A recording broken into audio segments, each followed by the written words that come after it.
पति पत्नी के दर्दनाक इमोशन कहानी। मुझे पहले लड़के की तस्वीर दिखाओ माँ, फिर मैं फैसला करूँगी यहाँ हाँ या ना का। माँ ने रीता की तरफ देखा। अच्छा, हम तुम्हारे लिए क्या कोई अच्छा लड़का नहीं देखेंगे? रीता गुस्से से बोली। माँ बस लड़का देखना है, मुझे उसकी तस्वीर मंगवा ले या लड़के को यही बुला लो। माँ ने डांटा। पागल है, शर्म नहीं आती? चल दफ़ा हो जाओ अपने कमरे में। बाबा भी आ गए। क्यों डांट रही हो मेरी बच्ची को? बाबा के पास गई और जाकर कहने लगी, बाबा मुझे लड़का देखना है। बाबा ने मुस्कुराकर कहा, हाँ बेटी, तुम्हारी मर्ज़ी से ही करेंगे शादी। कल मैं उसकी तस्वीर मंगवा लूँगा। लड़के का अपना होटल है, पढ़ा लिखा है, प्यारा है, लेकिन रीता को तो लड़का देखना था। लड़का तो प्यारा है। रीता ने हाँ कर दी। 10 दिनों में ही रीता की शादी हो गई।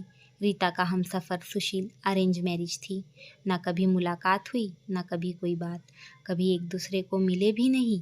ये ऐसा पवित्र रिश्ता होता है, दो अजनबी एक जान हो जाते हैं, जो कभी ज़िंदगी में मिले भी ना हो, 2 पल भर में एक दूसरे की जान बन जाते हैं। पहली ही रात सुशील कमरे में आया, हाथ में आइसक्रीम पकड़ी हुई। रीता नज़रें झुकाई बैठी थी। आइसक्रीम तो रीता की फेवरेट थी। सुशील को नमस्ते की। सुशील पास बैठ गया। सुशील थोड़ा सा शर्माता भी था। आइसक्रीम खाते बोला, जितने पैसे शादी पर खर्च किए, इतने की काश मैंने आइसक्रीम खा लेता। रीता का घूंघट उठाकर बोला, आप खाओगी? पहले तो रीता ने शर्माते हुए मना कर दिया, फिर सुशील ने प्यार से कहा, खाली प्यार बढ़ेगा। रीता को आइसक्रीम दी और खुद भी खाने लगा। रीता सारी खा गई। सुशील ने जब पूछा, आइसक्रीम पूरी ख़त्म? मुस्कुराने लगी। वो तो मैं खा गई। सुशील भी मुस्कुराने लगा। बहुत कंजूस हो आप, पहले कहती नहीं खाती और अब देखो सारी की सारी खा गई हो। यह आइसक्रीम 50-50 की थी।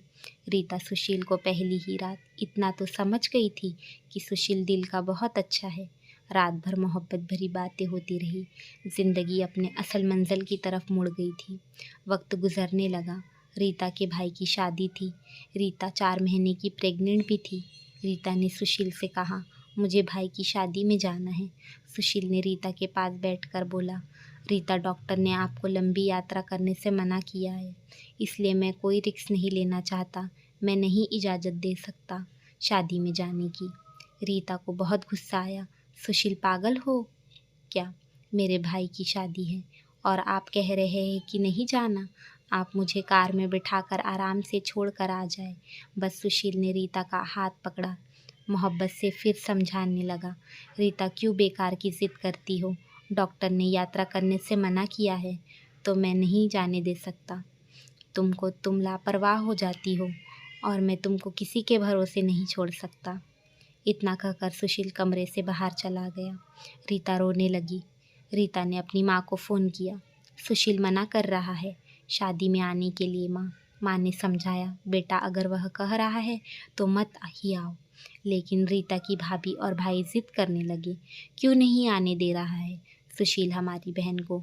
वो रात को आए। सुशील भी घर पर था। कहने लगे कि मेहंदी है, 3 ही बात है, अमृता को लेने आए हैं। सुशील ने रीता की तरफ देखा। रीता, मैंने क्या कहा था तुमसे? रीता ने नज़रें झुका ली, कमरे में चली गई। उठकर सुशील को गुस्सा तो बहुत था, लेकिन ये सब्र कर लिया। 1000 रुपया जेब से निकाले, रीता को दिए। ये कुछ पैसे रख लो, बाकी और चाहिए तो ले लेना, मैं आऊँगा कल। रीता बहुत खुश थी। सुशील ने अपने सीने से लगा लिया रीता को। अपना ख्याल रखना रीता। फिर रीता शादी में चली गई। मेहंदी की रात रीता की बुआ की लड़की भी आई थी। डांस भी किया, काफ़ी इंजॉय किया। बारात वाले दिन जब भाई की बारात लड़के वालों के घर पहुंची तो बारिश हो रही थी। गली में काफ़ी कीचड़ था। रीता का पाँव फिसला, गिर गई। गिरते ही उसके पेट में दर्द होने लगा। रीता ज़ोर ज़ोर से रोने लगी। जल्दी से रीता को अस्पताल ले गए। रीता दर्द से चिल्ला रही थी। सुशील को कॉल की, रीता के बारे में बताया। सुशील घबरा गया। वो जल्दी से अस्पताल पहुंचा। डॉक्टर रीता को इमरजेंसी वार्ड में ले गए थे। सुशील बहुत परेशान था। दिल की धड़कनें बेकाबू थी। ज़ुबान पर ईश्वर का जाप था। बाकी सब लोग शादी की खुशियों में मगन थे, लेकिन यहाँ सुशील परेशान खड़ा था।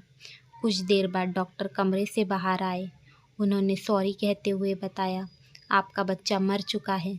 सुशील बेजान सा होकर कुर्सी पर बैठ गया है। भगवान से हिम्मत मांगकर जल्दी से वार्ड में गया। रीता रो रही थी। सुशील को देखकर मुंह मोड़ लिया। सुशील पास बैठ गया, सर पर हाथ फेरने लगा। अच्छा चल, चुप कर मेरी सोनी रानी, बंद कर बस, ऊपर वाले की मर्जी थी। रीता फूट फूट कर रोने लगी। सुशील मुझे माफ़ कर दे, मुझसे गलती हो गई। सुशील ने आंसुओं से भीगी हुई पलकों को चूम लिया। अरे बस बस मेरी जान, रोते नहीं हैं, बस ऊपर वाले की मर्जी थी, चुप हो जाओ। रीता खुद को गुनहगार समझ रही थी अपने बच्चे और सुशील का।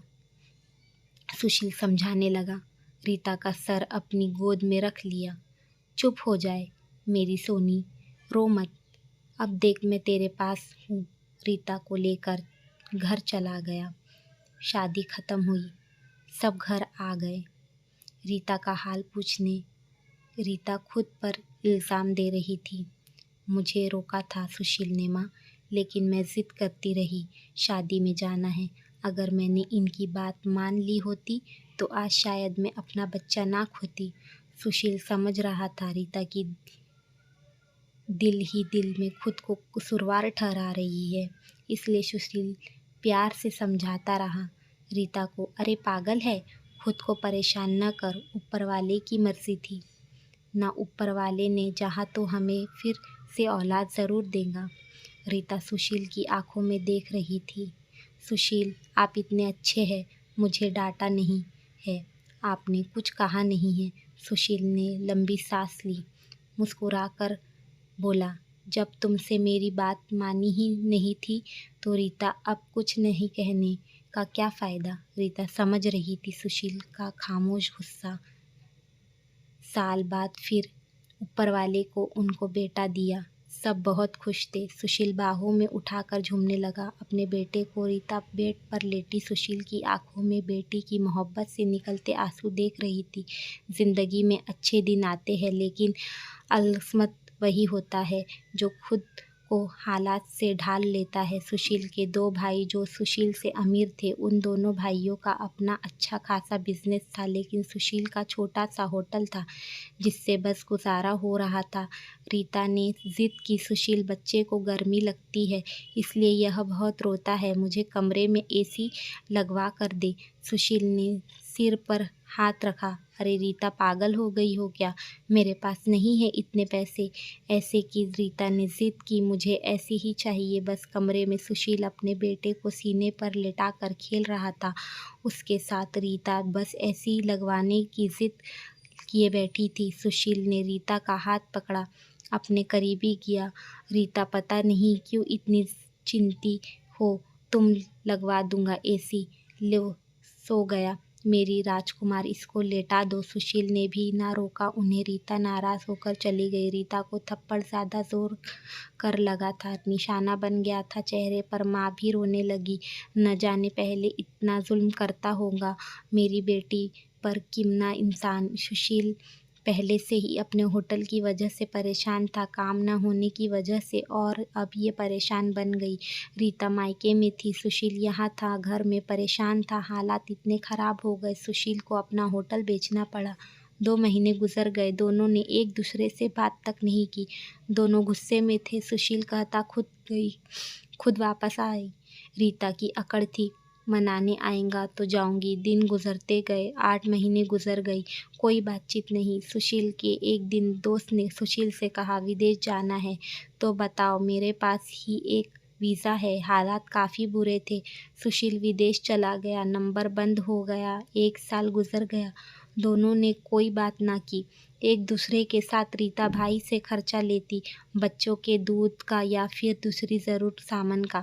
भाई कब तक दे सकता खर्चा, उनके भी अपने बच्चे। कभी रीता ने बच्चे को कोई नुकसान कर देते, कोई चीज़ तोड़ देते तो रीता की भाभी हज़ारों बातें करती, ताने देती थी। रीता चुपचाप सुन लेती थी, क्या करती, आखिर किसी को कुछ बताती भी न थी।